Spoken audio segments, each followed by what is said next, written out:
big story still around the minimum wage. There is no finality yet as to what the figure will be. I have a figure somewhere in my head, but I think it's fair to let everyone have his say. Then, at the end of the day, a bit of a consensus. That's one big story. Whatever happens, this is going all the way straight to the consumer goods space. Bonanle Agbaje from Financial Derivatives is coming here. He's here in the studio for the program. Thank you. Thank you. It's good to have you to discuss the consumer space and the commodities market. The minimum wage, we talked a little bit about it on Tuesday. There's no finality yet. We're not sure when this will be agreed. But there's one question I wanted to ask you on Tuesday. Now that you're here again, what figure would you like to see as the minimum wage? We've had a lot of figures.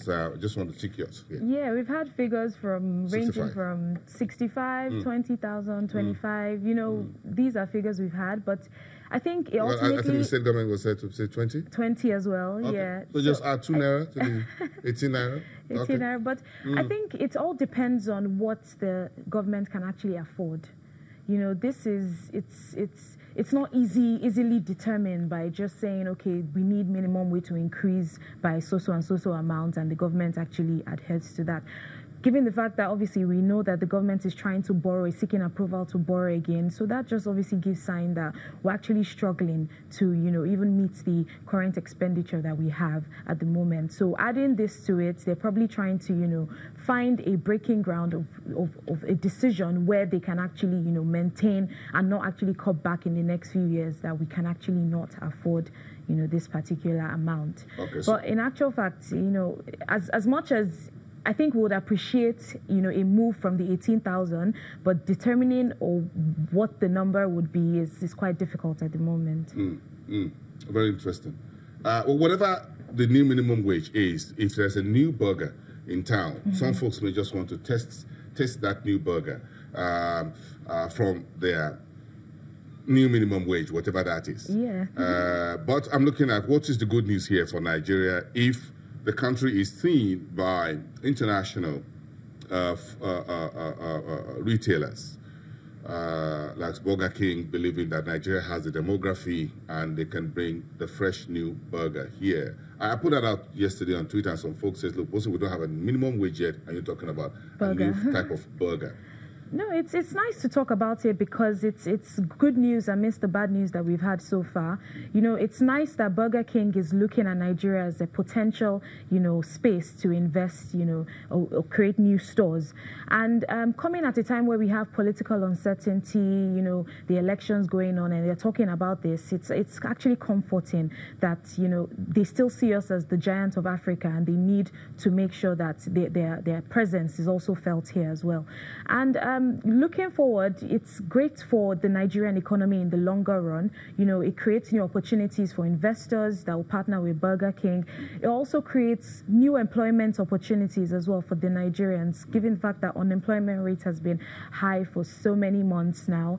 You know, and also it also helps to know that they will demand more of some of these commodities when it comes to do with producing chips. So poultry, potatoes, you know, those are some of the commodities that they will be demanding. A burger that is made of either beef or chicken, we have to ensure that they are Nigerian chickens and not the one imported from XYZ. So that's another angle. So if it's a franchise, so although they need to maintain, you know, standards within the Burger King franchise, it's important that they source locally for some of these products. And there's some vegetables in it as well? Yeah, obviously some vegetables as well. And we do produce cabbage, whatever it is. Yes, in the burgers. And you know, it's nice. I think what they're even looking at is creating about 3 stores in Nigeria, and that's just to start with. So it's great. KFC has also, you know, stayed in Nigeria for a while now, and I think it's doing well. 3 stores in Nigeria? I'm sure Lagos will have about 2 for a start. Maybe one in Abuja, maybe one in Port Harcourt or Kano, but I'm sure Lagos will be the first to taste it. Yeah, so it's nice, it's comforting to know, and they're really looking forward to expand their business. So for an average store to make in markets, a Burger King, for example, of course, they're going to employ Nigerians, front office, back office. There's going to be logistics, there's going to be delivery. They're going to pay electricity bill one way or the other. They're going to pay water rates and what have you. So it's a bit of an, like I said, put it an investment and business opportunity here. Yes, we can use those things. Take a few more hundreds of folks off the street. If they have a job in this kind of venture. And it's good food as well, if it's affordable, you know, for some of the lower end that, you know, would like to taste something new. You know, it adds to our taste palette within the country. Yeah, and a bit of our pocket as well. So what else is making the headlines? Well, we'll talk about some stories that looks really sweet, but not, how are we dealing with a few of the warnings that we have about the state of our economy, the global financial stability, the accretion that we thought will be going into our FX reserves don't seem to be coming at that space. It looks like the depletion seems to be taking us lower. We're now below $44 billion.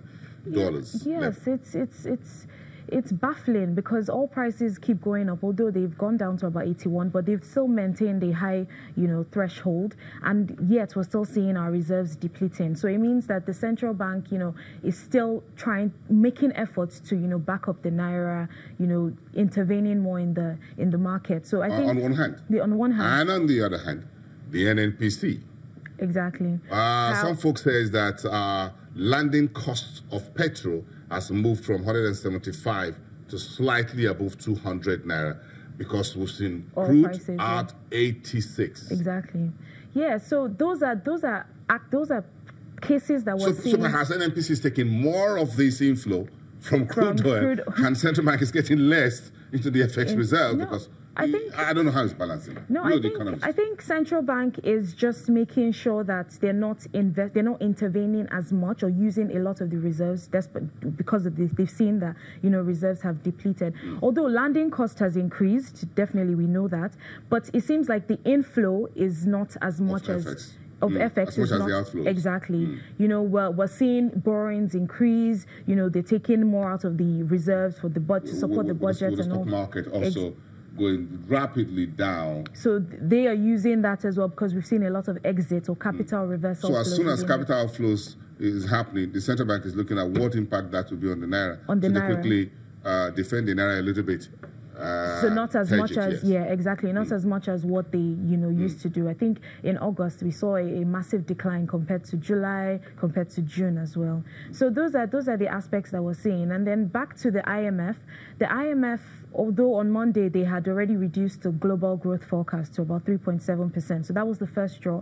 And then on yesterday they released their global financial stability report, giving us serious warnings about the fact that obviously we've reached a decade since the financial crisis, and now what do we do to make sure that we don't actually go back there? They're seeing risks that have been increasing, taking us back to, or giving us signs that we could actually go back to, you know, where we started from.